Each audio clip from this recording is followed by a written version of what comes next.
Bonsoir à toutes et tous et bienvenue dans une nouvelle édition estivale du Club de 28 minutes. Journalistes, experts et dessinatrices fidèles au poste pour nous éclairer et débattre avec vous de l'actualité de la semaine. Et ce soir, à moins de 8 mois de l'élection présidentielle, on parlera de la gauche française qui part en ordre très dispersé.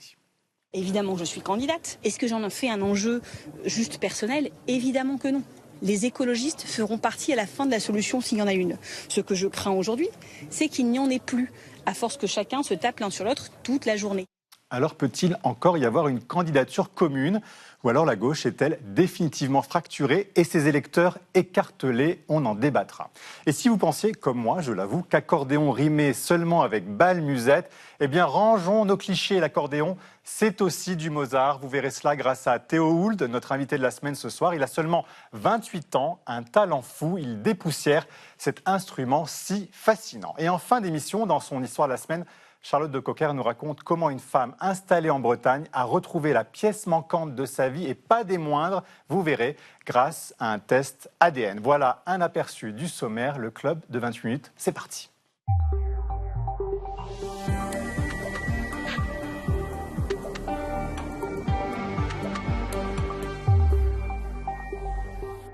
Et mes complices ce soir, Marion Nour, bonsoir à vous Marion. Bonsoir Benjamin. Kevin Dufresne, bonsoir Kevin. Bonsoir Benjamin. Vous retrouver et bienvenue à nos 3 clubistes de ce vendredi. Eva Morletto, bonsoir. Bonsoir. Vous êtes correspondante à Paris pour le magazine italien Grazia et éditorialiste pour le média suisse Luxury Tribune. C'est bien dit? C'est comme ça qu'on bien prononce. dit. Parfait.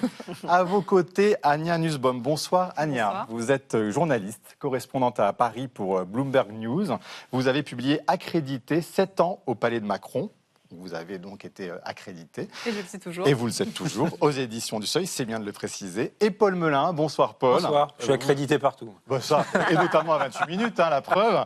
Et vous avez publié Plouc Story, c'est votre dernier ouvrage, c'est paru chez Fayard. Vous êtes donc essayiste et écrivain. Et au pupitre pour illustrer l'émission, l'amie Marie Morel. Bonsoir Marie. Bonsoir. Ravi de vous retrouver. Vous êtes dessinatrice de presse. Et on ouvre notre première actualité de la semaine, Marion, fuite de données et panique à bord. Oui, ces dernières semaines, il y a eu Free, SFR, le ministère de l'Éducation, celui des Finances. Les cyberattaques se multiplient et elles visent de plus en plus les administrations publiques. La part du secteur public dans la fuite de données a doublé en 2 ans. Alors, Paul Melun, ça veut dire que l'État est moins bien armé qu'une entreprise, par exemple, pour se défendre contre les cyberattaques? Dans le même temps, il y a aussi beaucoup de très grandes entreprises, mais des entreprises mondiales, des multinationales extrêmement puissantes, qui ont des systèmes d'information dont on se dit qu'ils doivent être très sophistiqués, qui se font aussi hacker, attaquer, cyberattaquer. Donc je serai prudent. Mais il est vrai que nous sommes manifestement, en France, très vulnérables, et que ça nécessite sans doute des modifications importantes, et que nous avons affaire aujourd'hui à une sorte de monstre informatique avec un enchevêtrement de systèmes d'information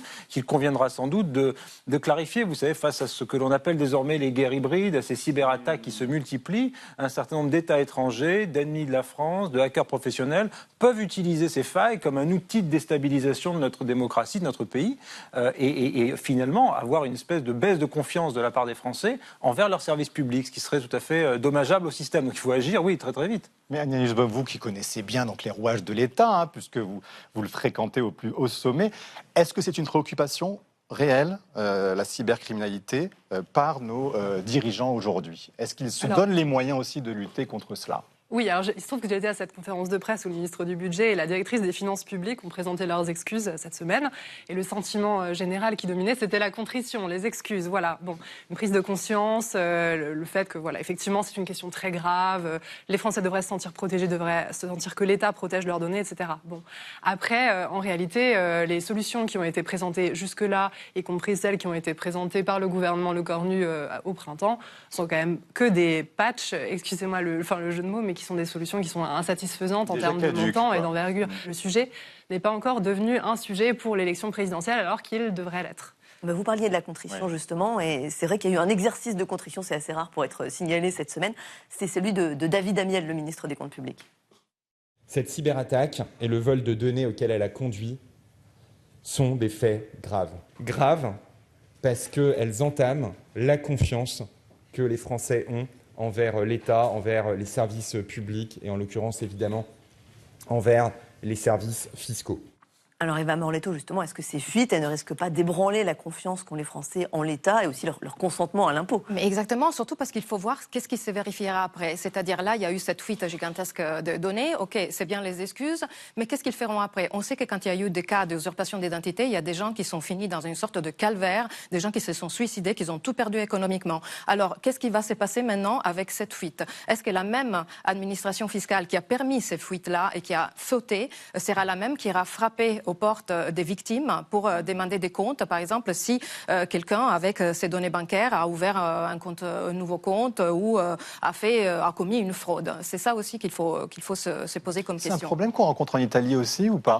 Tout à fait. Et d'ailleurs, il y a tout un segment de la mafia qui est en train de se spécialiser dans la récolte des données. Il y a eu en 2024 une énorme fuite des données sensibles du ministère de l'Intérieur, des politiques, des journalistes. Et d'ailleurs, on distingue deux types de problématiques, c'est-à-dire la cybermafia générique, qui est juste pour récupérer de l'argent, et la cyber organized mafia, qui là, c'est une étape supérieure, c'est-à-dire pour générer un levier de chantage politique. Et c'est par exemple le cas de cette action, parce que ça crée quoi? Ça crée de la déstabilisation politique. Le gouvernement, par la voix du ministre de l'Intérieur, cette fois, Laurent Nunez, a appelé les agents de l'État à faire preuve d'hygiène numérique. Alors, on parle de changer régulièrement son mot de passe, de ne pas cliquer sur des liens suspects. Paul Melun, est-ce que c'est vraiment le sujet ou est-ce que finalement le risque zéro n'existe pas, quand bien même on pourrait prendre beaucoup de précautions? Moi, je pense que le risque zéro, il n'existera jamais en la matière. On peut mettre des systèmes, vous savez, de double authentification, comme lorsque on vous envoie un code sur votre téléphone, que vous le rentrez une fois que vous avez déjà mis votre bon mot de passe. Enfin, après, on va rentrer dans des trucs assez kafkaïens où les utilisateurs, déjà que le consentement à l'impôt, il n'est pas très élevé. Si en plus, pour vous connecter à votre site web, il faut en passer par 12 authentifications, je ne suis pas sûr que ça facilite les choses. C'est pour ça, et je fais une parenthèse là-dessus, qu'il faut garder des guichets, qu'il faut garder aussi des endroits humains, des maisons France Service qui ont été déployées partout sur le territoire, et que le tout numérique représente aussi un certain nombre de failles et un certain nombre de limites à notre puissance, parce qu'un État qui se fait cyberattaquer comme ça n'est pas un État souverain. Donc je crois qu'il y a un vrai impératif là à protéger les contribuables français, et puis plus généralement d'ailleurs les Français dans l'ensemble. C'était passionnant, mais on va passer au dessin édito de notre amie Marie Morel sur ce sujet. Donc la France est le deuxième pays le plus piraté en 2026 et on a Macron pendant ce temps-là qui fait du jet ski. On est vraiment excellent dans tous les domaines. Choose France, oui, le grand rassemblement chaque année de l'innovation et de l'investissement. Merci beaucoup Marie. Marion, c'est à vous pour votre duel de la semaine. Un homme, une femme et pas n'importe lesquels. Hein. Tais-toi. Ah bah non. C'est pas à vous que je parle évidemment, Benjamin. Je cite les paroles en fait de Donald Trump. À ma droite, 80 ans, président des États-Unis évidemment. Kristen Holmes à ma gauche, 40 ans, journaliste chevronné de CNN. Et l'éruption présidentielle, parce que c'est de ça qu'il s'agit, elle a eu lieu lundi dernier au cours d'un échange entre le chef d'État et plusieurs journalistes. Kristen Holmes interroge Donald Trump sur le dirigeant nord-coréen Kim Jong-un. Mr. President, let's just scale back on those. Quiet. You're very disrespectful in front of this young man. Alors pour bien comprendre en fait cet énervement présidentiel, il faut remonter un peu plus tôt dans l'entretien, parce que Kristen Holmes a déjà posé une question au président des États-Unis, une question qui fâche apparemment, puisqu'elle lui a demandé de commenter les propos du sénateur démocrate de Géorgie, Jon Ossoff, qui dimanche dernier s'en prenait, au président. He golfs and trades stocks. See, he doesn't want to do the job. He wants to build his ballroom and travel with Natalie on their apparently defenseless flying palace gifted by the Emir of Qatar. Nathalie. Et tout y est effectivement pour hériter Donald Trump, surtout ce prénom Nathalie. Parce que la surprise, c'est qu'il y a une troisième personne dans ce duel, et pas n'importe qui. Elle s'appelle Nathalie Arp. Elle a 35 ans, collaboratrice de Trump, alias Sweetie, comme l'appelle le milliardaire. Somebody said she's here. Are you here, Natalie? Is it? Where's Natalie? Will you come up here, please? Come up, Natalie.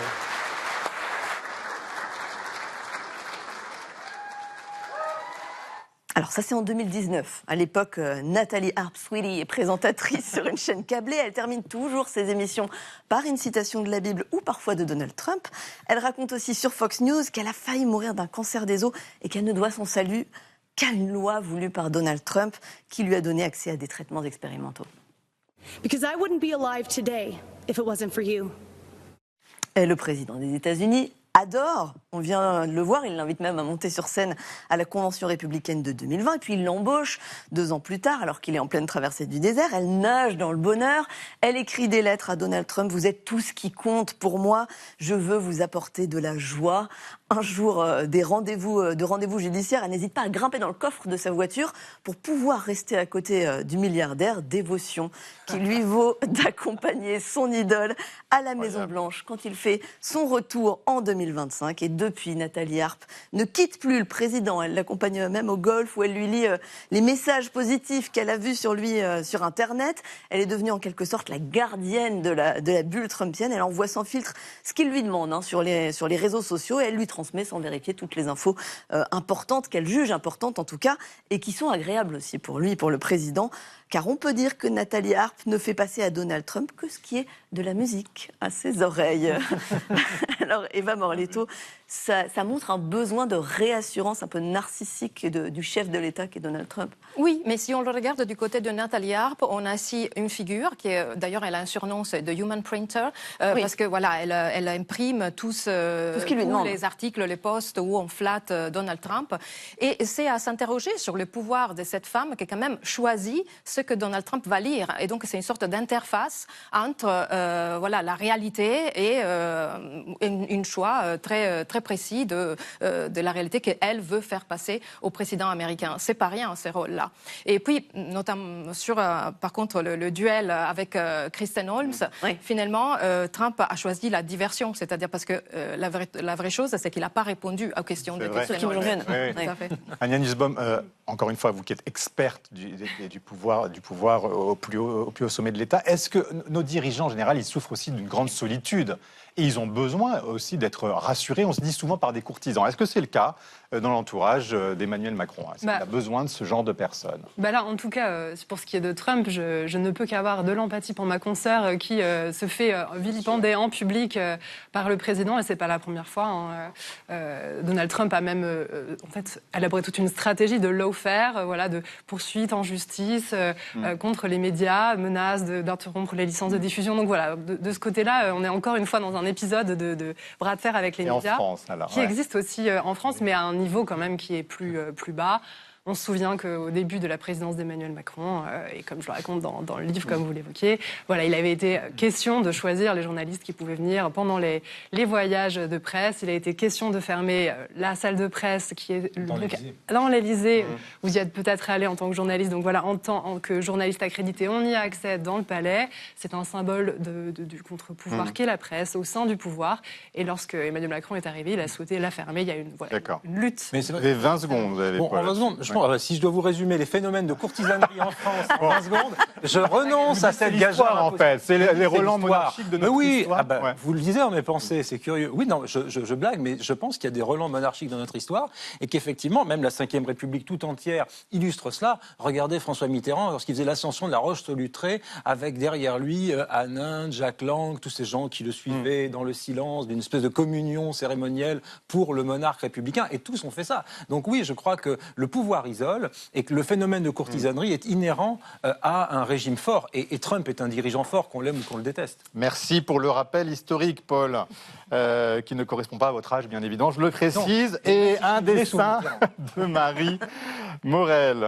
Eh bien, Trump nous dévoile les coulisses de leur rencontre. J'ai rencontré Nathalie il y a quelques années lors de son stage de 3e sur l'île de mon ami Jeffrey. Epstein, bien sûr. Merci, Marie. On passe à la une internationale, c'est celle du Wall Street Journal de mardi, ce rival qui met à l'épreuve l'emprise de Zelensky sur le pouvoir. Et cet adversaire du président ukrainien, c'est Mikhailo Fedorov, ancien ministre de la Défense viré par Zelensky. L'ex-ministre de 35 ans a des soutiens dans l'opinion qu'on voit d'ailleurs manifester sur cette photo en une du journal américain.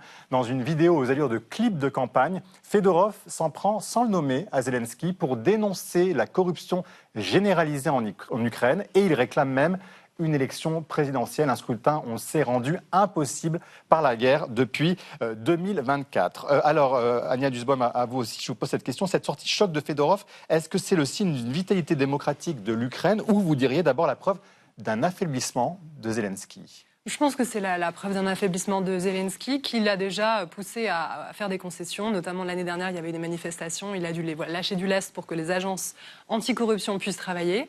Il a lâché du lest là aussi en limogeant certaines personnes récemment. C'est vrai que ça fait 5 ans qu'il est au pouvoir. Enfin, ça fait plus de 5 ans qu'il est au pouvoir, ça, depuis 2019.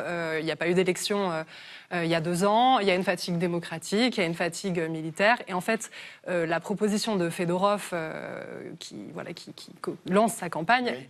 Comme il a 35 ans, il est assez jeune, il a été en charge des questions numériques, en charge des réseaux sociaux, même pour la présidence.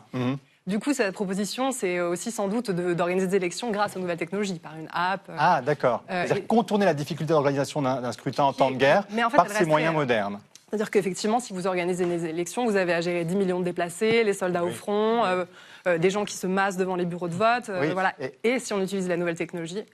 On parlait de cybersécurité, c'est ça la question. Ah, tout à fait. Eva Morelletto, mais le risque, c'est de faire le jeu de Poutine, qui réclame, lui, depuis longtemps, une élection présidentielle en Ukraine, en disant il était illégitime, sans se regarder lui-même, bien sûr, parce qu'on sait que les élections ne sont pas très claires non plus en Russie. Oui, mais alors, déjà, sur la figure de Zelensky et Fedorov, en fait, finalement, en Ukraine, on revient à la politique, parce que là, la politique a été gelée pendant 4 ans. Et Zelensky, si vous voulez, il représentait, c'était l'incarnation de l'Ukraine agressée par l'ennemi russe. Aujourd'hui, avec la présence de Fedorov, qui d'ailleurs, c'est un fils de la politique de Zelensky, finalement, il vient du camp de Zelensky. Voilà, et aujourd'hui, Zelensky redevient un politique comme un autre, qui doit rendre des comptes de son bilan, et notamment de la corruption, etc.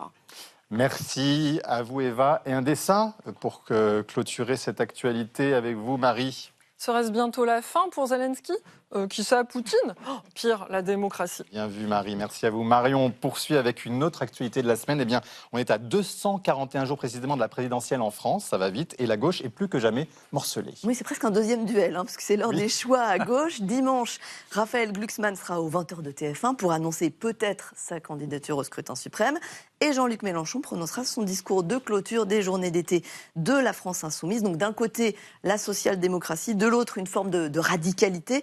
Et entre ces deux figures de la gauche, le cœur des élus et des électeurs qui balancent au risque de la fracture. Alors une gauche unie à la présidentielle, c'est encore possible, Paul Melun ? Non. Non, mais je n'y crois absolument pas. Et quand je vois les portraits de ces 3 candidats, parmi d'autres candidats, je rappelle qu'il y a plein d'autres candidats. On a aussi Marine Tondelier qui est au milieu de... On a Marine Tondelier qui est au milieu de ces 2 hommes que tout oppose, Raphaël Glucksmann et Jean-Luc Mélenchon, qui ironise d'ailleurs sur le nom de famille de Raphaël Glucksmann, ce qui en dit long sur l'évolution de ce parti et la rhétorique antisémite qui est celle de Jean-Luc Mélenchon, à mon sens. Mais ça, passons là-dessus. En tout cas, il y a 2 gauches irréconciliables aujourd'hui, incontestablement. Une gauche qui est une gauche social-démocrate, qui est plutôt bien incarnée par Raphaël Glucksmann et qui est dans le sillage, à certains égards, avec des nuances, mais de François Hollande, de Bernard Cazeneuve, de Stéphane Le Foll, de tous ces gens. Et puis vous avez Jean-Luc Mélenchon qui a structuré une machine de guerre politique absolument incontournable, qui est la France insoumise, et qui, comme les planètes autour du Soleil, ne tourne qu'autour de la figure tutélaire de Jean-Luc Mélenchon. Et vous avez Marine Tondelier, les écologistes, qui eux veulent rejouer la NUPES, veulent rejouer le Front populaire, et veulent essayer d'unir ces gauches que tout oppose. Je crois que Marine Tondelier perd son temps et qu'elle n'arrivera jamais à réunir les sociodémocrates et Mélenchon, parce que je pense que Mélenchon est allé beaucoup trop loin aujourd'hui pour reconquérir le cœur d'une gauche modérée. On parlait de Marine Tondelier. Justement, elle veut rassembler, et en fait son parti est parmi les plus divisés, parce que d'un côté il y a le sénateur Yannick Jadot qui a les yeux tournés vers le patron de Place Publique, et puis de l'autre côté, la députée Sandrine Rousseau vers le leader de la France insoumise. J'entends que le Parti socialiste fait une primaire qui n'a que comme seul objectif de se distinguer de LFI. À la fin, je leur dis, mais là, on vient de passer une crise climatique énorme. Quelles sont vos propositions ? Je n'ai pas entendu le Parti socialiste en avoir la moindre. Mais moi, je pense qu'aujourd'hui, à gauche, Jean-Luc Mélenchon a un programme qui s'affronte à ce défi écologique, mais qui encore une fois complexe et difficile, mais qui est absolument indispensable. Agnès Nussbaum, c'est symptomatique, ce parti écologiste qui est complètement fracturé, en fait. Ouais, alors là, la séquence, elle est assez parlante, parce que, évidemment, comme dit le présentateur, qui d'autre, quoi, Mélenchon s'est quand même imposé comme la figure la plus forte à gauche. Malgré ses 75 ans.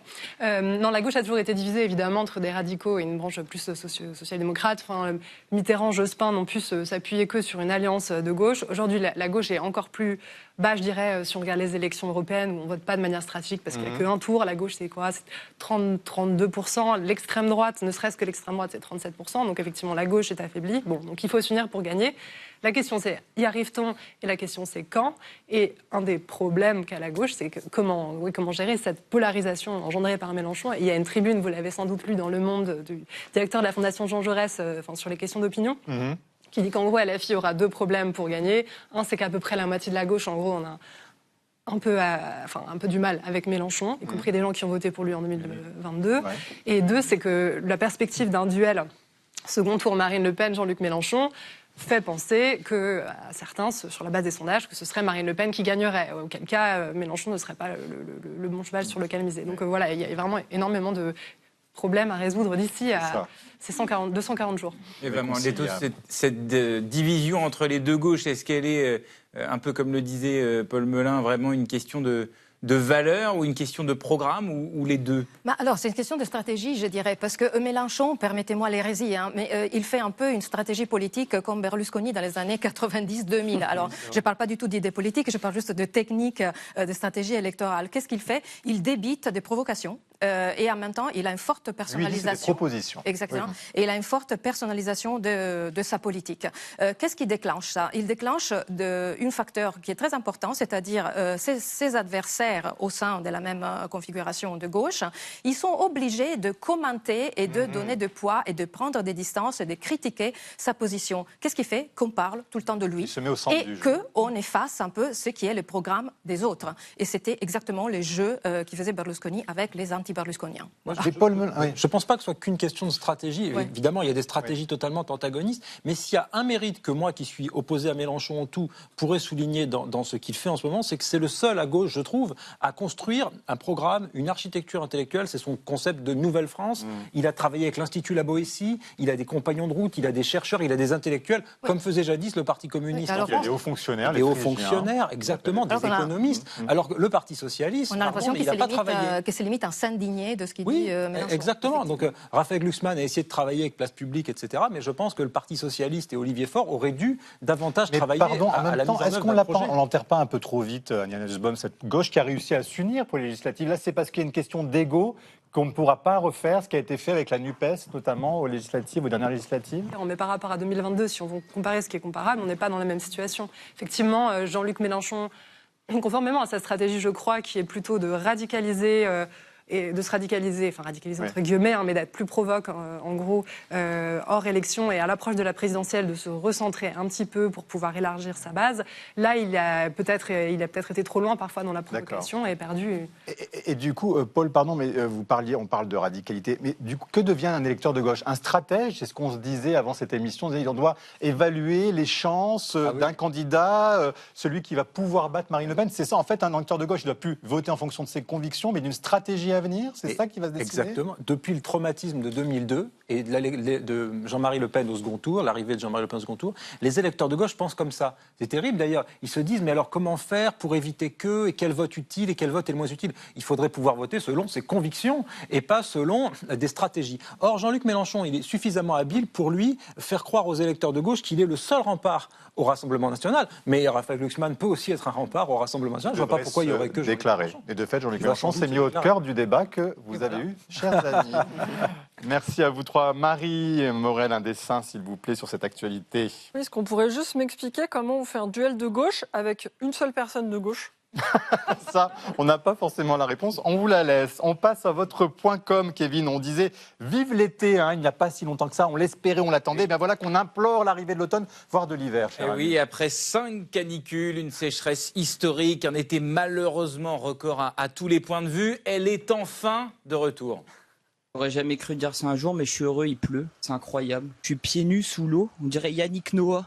De la pluie, c'est de l'eau pure. Les dieux m'ont entendu. Je vais péter un câble, et dans le bon sens. Et oui, on n'a jamais été aussi heureux sans doute de retrouver la pluie. Je crois qu'on est nombreux à avoir réagi comme ce monsieur, à se mettre volontairement dessous. Rendez-vous compte qu'à Dunkerque, dans le Nord, par exemple, avant cette semaine, il n'avait pas plu pendant 47 jours consécutifs. Le record précédent, c'était 38 en 1962. Avec la pluie vient la fraîcheur. Nombreux sont les internautes à partager tout simplement des captures d'écran de leurs applications météo, les prévisions de pluie et de température enfin raisonnables. Ce rafraîchissement, il n'est pas arrivé partout en même temps. Dans le sud-est, il a fait très chaud jusqu'en milieu de semaine. Alors regardez, les réseaux servent aussi à s'offrir de la pluie. Cet internaute breton, par exemple, sur Blue Sky, a filmé de sa fenêtre. Si jamais ça peut faire du bien et donner de l'espoir à certaines personnes, voici 10 secondes de pluie. Il était temps, parce que cette chaleur quasiment continue depuis la mi-mai, eh bien, elle commençait à nous rendre tous un peu dingues. On n'en peut plus de l'été, on n'en peut plus. Ça fait 2 ans et demi qu'on est en été, on a essuyé 57 canicules, 57. Oh les Français, vous faites que de vous plaindre. Et bientôt il n'y aura plus de Français parce qu'on aura fondu. Voilà, on aura fondu 30 000 j'aime pour cette petite vidéo. Et dans les commentaires, des internautes taquins comme celle-ci. Je vois que cette année, j'ai récupéré du monde dans ma team. Je hais l'été. Et oui, parce que nombreux sont ceux à dire désormais sur les réseaux leur impatience de voir arriver l'automne. Certains font même des décomptes avant le changement de saison. Voilà, plus qu'une trentaine de jours avant les feuilles mortes, les chocolats chauds et avant de se mettre sous un plaid pour regarder un film. Alors, je ne voudrais pas doucher les espoirs de la team automne, mais je rappelle quand même que Météo France estime qu'il y a 60% de chances que les températures soient supérieures à la normale en septembre et en octobre dans l'Hexagone. Et puis, si vous êtes toujours dans la team été, l'équipe été, attention à vous. La première personne qui ose me dire cet hiver « Ah, vivement l'été, on va pouvoir mettre des shorts !» Tiens. Voilà, vous êtes prévenus. En rire donc pour dédramatiser de cet été très difficile. 7300 morts à cause des canicules. On l'a appris cette semaine en France. Chiffre sans compter le mois d'août, bien sûr, puisqu'il n'est pas terminé. Eva Morletto, est-ce que, avec le retour de la fraîcheur, on va finalement vite oublier ce qui s'est passé, ou est-ce que cet été, il va faire figure d'électrochoc pour l'adaptation au changement climatique? J'espère qu'on ne va pas trop vite l'éviter. Déjà, je pense que le météo va nous rappeler l'année prochaine avec d'autres épisodes. Je pense d'ailleurs que ça devrait être un enjeu de la prochaine présidentielle. On ne le voit pas trop. On voit que les écologistes, en fait, se posent comme curseurs d'être avec Mélenchon ou d'être avec, quand ça serait plutôt aux écologistes et à des programmes qui mettent en avant les mesures qui doivent être appliquées, d'être prioritaire aujourd'hui. Et on n'arrive pas à faire ce switch de cap, en fait. Ça, c'est assez extraordinaire, mais c'est en France, comme en Italie, comme ailleurs. Paul Melun, c'est symptomatique de la gravité de la situation qu'on ait besoin d'en rire autant? Ah mais ça, il y a un côté catharsis, c'est-à-dire que tout le monde essaie de... Chacun réagit à sa façon. Il y en a qui vont être dans une sorte d'éco-anxiété qui va leur provoquer des troubles, des passions tristes, etc.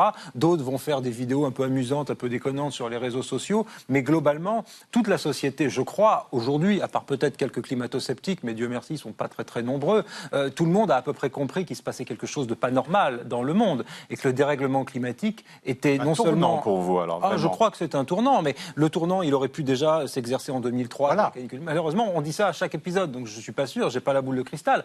En revanche, ce que je peux dire, c'est que si cet hiver, il fait 15 ou 20 degrés en février, à mon avis, beaucoup de gens auront oublié et diront il fait bon en février, il fait doux. Alors que quand il fait 40 ou 45 l'été, là, on s'aperçoit parce qu'on voit toujours un petit peu midi à sa porte. Non, je crois que la prise de conscience, elle doit être globale. Et je rejoins ce qui a été dit. J'espère que ce sera au cœur des débats de la présidentielle parce que l'écologie n'est pas toujours bien traitée dans la politique française. Avec les dégâts qu'on nous prévoit d'El Niño, le phénomène El Niño aussi. Et c'est une illustration aussi de Marie sur cette actualité.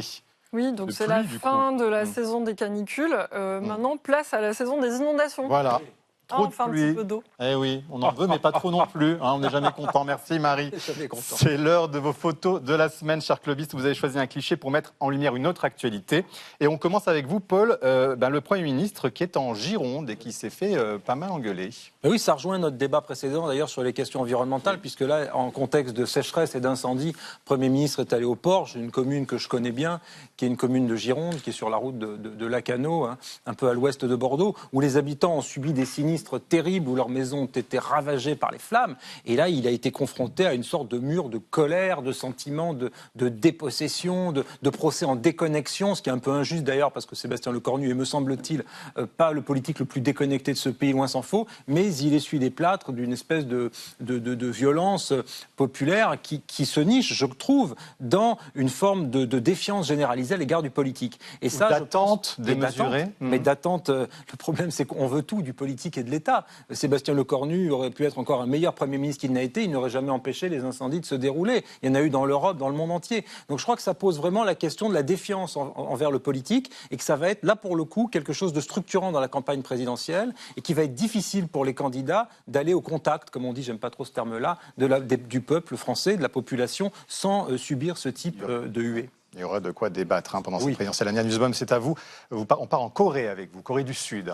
Exact, avec une image qui suggère aussi un certain type d'anxiété, qui essaie de, en tout cas, visiblement la Corée du Nord, donc qui est en guerre, toujours avec la Corée du Sud, malgré le cessez-le-feu depuis 1953, a fait des tirs de missiles balistiques qui peuvent donc être des vecteurs pour les armes nucléaires, sachant qu'on sait que la Corée du Nord en possède, et qu'il y a une tentation de plus en plus importante pour la Corée du Sud d'investir dans ce genre d'armes face justement au désengagement visible américain et en tout cas à l'administration américaine qui apparaît comme un partenaire de moins en moins fiable dans ce qui concerne la défense, avec récemment le président Trump qui a fait raccourcir la durée d'exercice militaire conjoint avec la Corée du Sud pour plusieurs raisons, mais en invoquant le manque d'aide dans son aventure militaire en Iran, le coût de ces exercices qu'il a évoqué par le passé.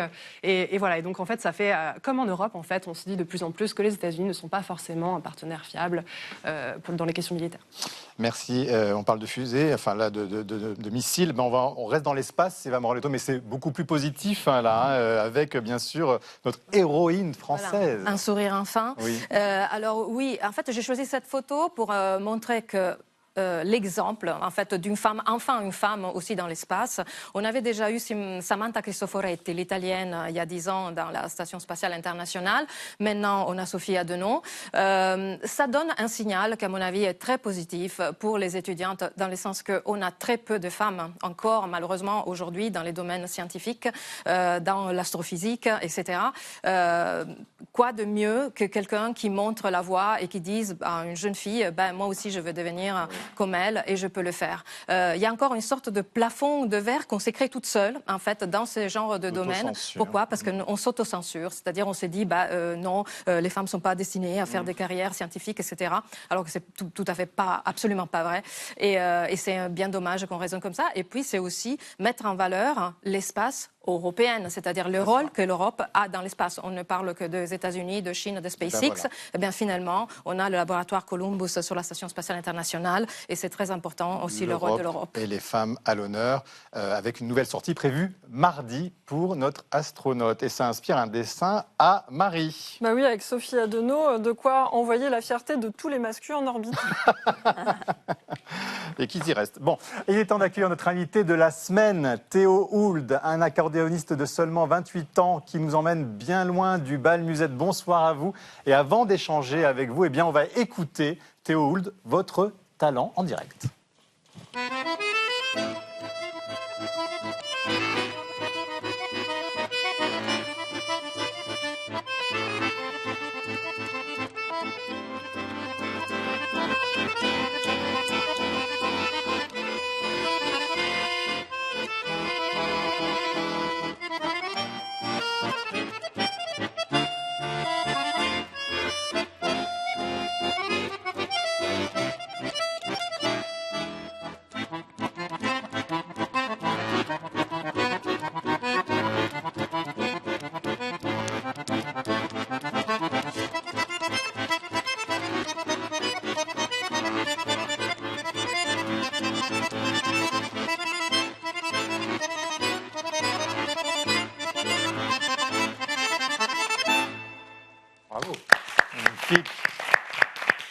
Bravo à vous, merci Théo Hould. venez nous rejoindre. On est ravis de vous avoir dans 28 minutes ce soir. Vous êtes tout jeune, je disais, vous avez 28 ans et donc vous jouez de l'accordéon. Et c'est vrai, Théo Hult, qu'on n'associe pas ça forcément à quelqu'un d'aussi jeune que vous. Sans faire offense à quiconque, qu'on a eu bien sûr Yvette Horner qui a incarné cet instrument, qui était habillé d'ailleurs par Jean-Paul Gaultier. On parlera de votre look, d'ailleurs c'est important. Comment vous êtes venu, vous, à cet instrument aussi jeune? On vous a posé maintes fois la question, mais c'est intéressant de le savoir. Comment c'est venu? Oui, alors il faut savoir que quand j'ai commencé l'accordéon à 6 ans, donc en 2004, 6 ans, ouais.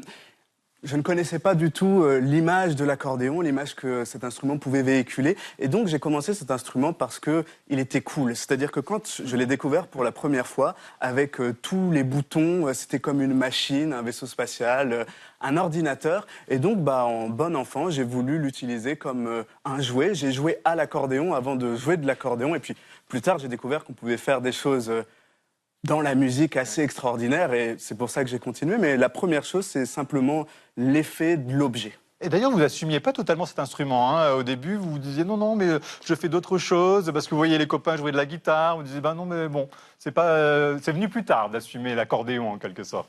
C'est qu'à l'adolescence, quand j'avais fait des colonies de vacances, je voyais que les stars, c'était les guitaristes, parce qu'ils sortaient les guitares comme ça. Moi, j'avais pas pris l'accordéon, c'était un peu lourd pour partir en colo.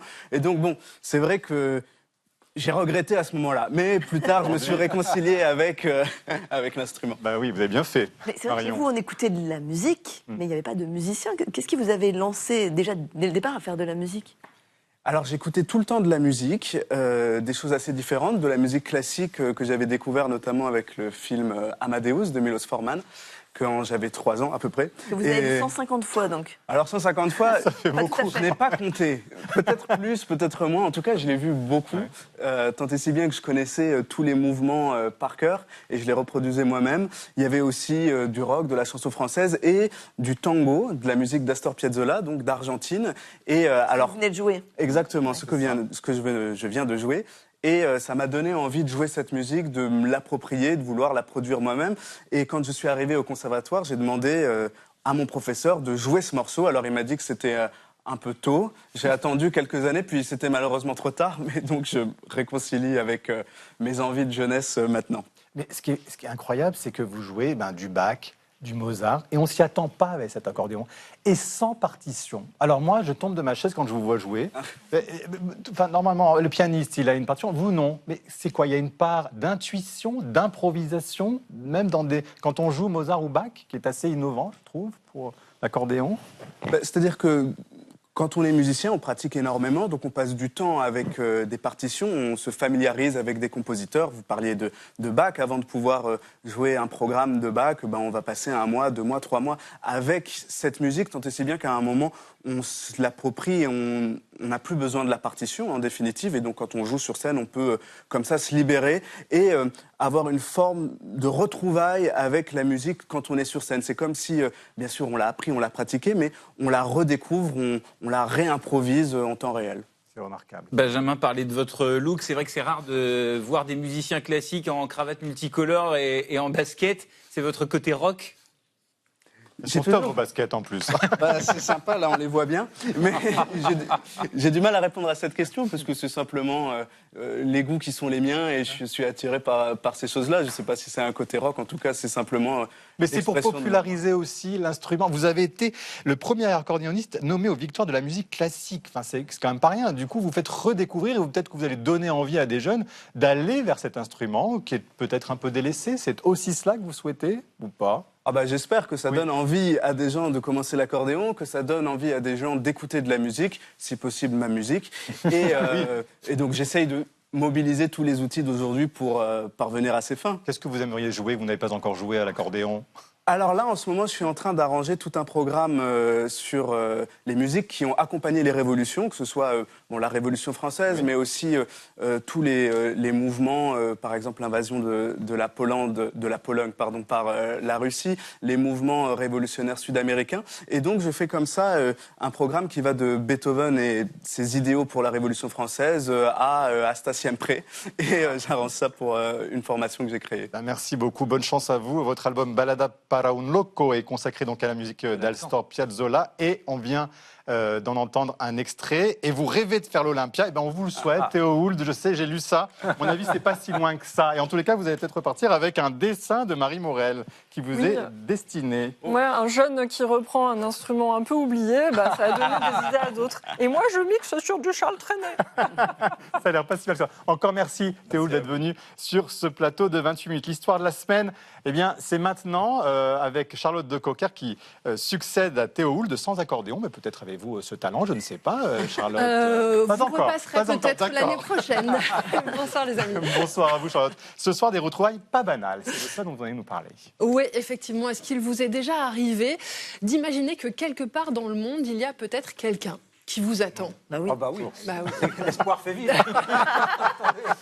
Eh On rêve tous de rencontrer l'âme sœur. C'est possible, c'est ce qui est arrivé à Minal, qui a trouvé, ou plutôt retrouvé, son alter ego, et c'est une histoire digne d'un conte de fées. Comme souvent dans les contes, l'histoire commence par un drame.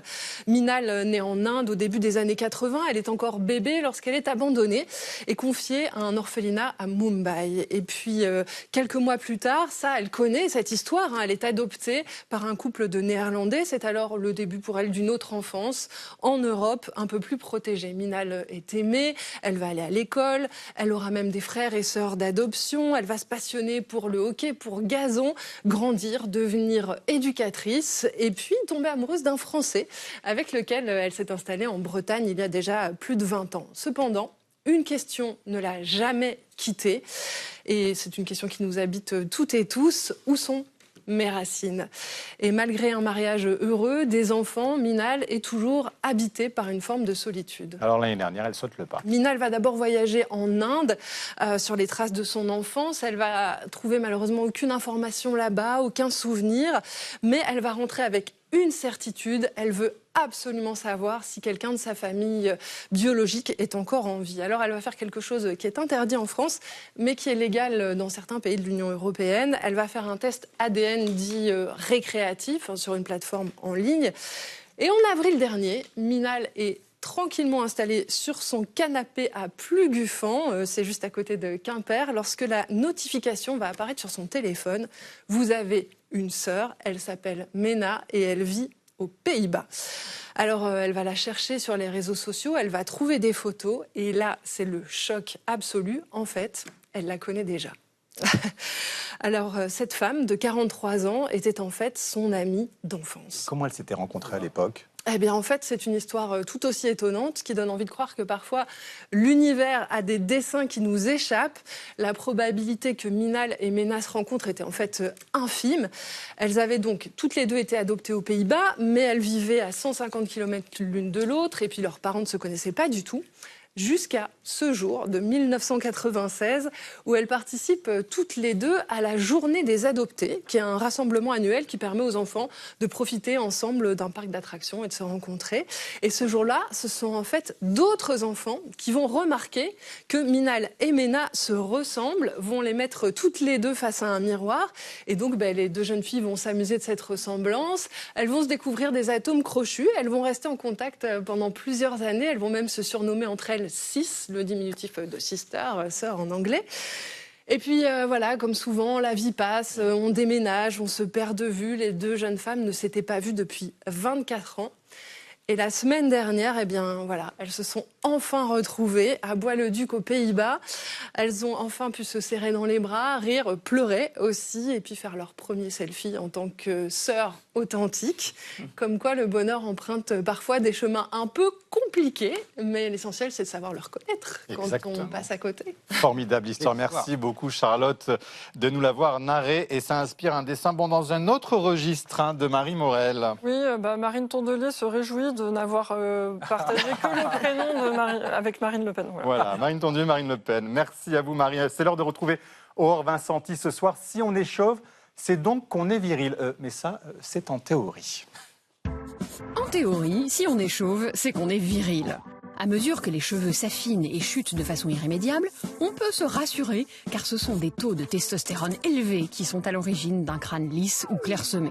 De quoi jeter un sort à ce vieux complexe et retrouver confiance et puissance. Mais ça, c'est en théorie, parce qu'en pratique, cette affirmation est carrément tirée par les cheveux.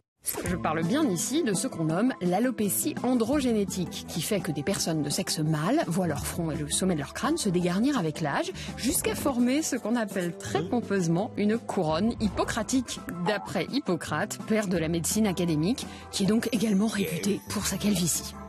En vérité, l'alopécie androgénétique ne concerne pas que les mâles, mais on en parle moins car le lien entre calvitie et virilité n'est pas mis en avant, comme c'est étrange, quand une femme est concernée par exemple. Mais alors, quelle est la relation entre testostérone et perte des cheveux ? Les causes de la calvitie sont complexes et parmi moult facteurs, il y a bien un enjeu hormonal. Mais déjà, mettons les choses au clair. Les études montrent que les hommes chauves n'ont pas un taux de testostérone plus élevé que les chevelus. Ensuite, s'il y a bien une hormone mâle qui est impliquée dans la calvitie, ce n'est pas la testostérone, mais la dihydrotestostérone qui est beaucoup plus puissante et qui joue un rôle paradoxal sur la question du pelage humain, car c'est aussi elle qui stimule la pousse du poil et non sa chute. Enfin, ce ne sont pas les taux de cette hormone qui jouent, mais la sensibilité des follicules du cheveu à cette hormone, et donc comment chaque crâne, dans son individualité, réagit à l'hormone. Et cette sensibilité, elle est génétique. Donc un homme peut être chauve avec des taux de DHT moyens, et un autre peut arborer une chevelure très dense avec des taux bien plus élevés. C'était pourtant commode d'associer un complexe à ce qu'on perçoit comme un point fort, la virilité. Mais si on s'en tient à l'endocrinologie, c'est tout bonnement faux. En revanche, ce mythe en dit long sur nos représentations culturelles de la masculinité. La virilité, tout ça, maintenant, c'est plus d'actualité. Merci Aurore, merci à vous autour de cette table et merci à tous ceux qui préparent cette émission. Merci à vous, bien sûr, de nous avoir suivis. On sera là demain aussi et on vous attend pour le Club international de 28 minutes samedi. Rendez-vous à 20h05 pétante et on se quitte en musique avec notre invité, Théo Hould et son accordéon, cette fois-ci, mesdames et messieurs, du Bach. À demain. Tchuss.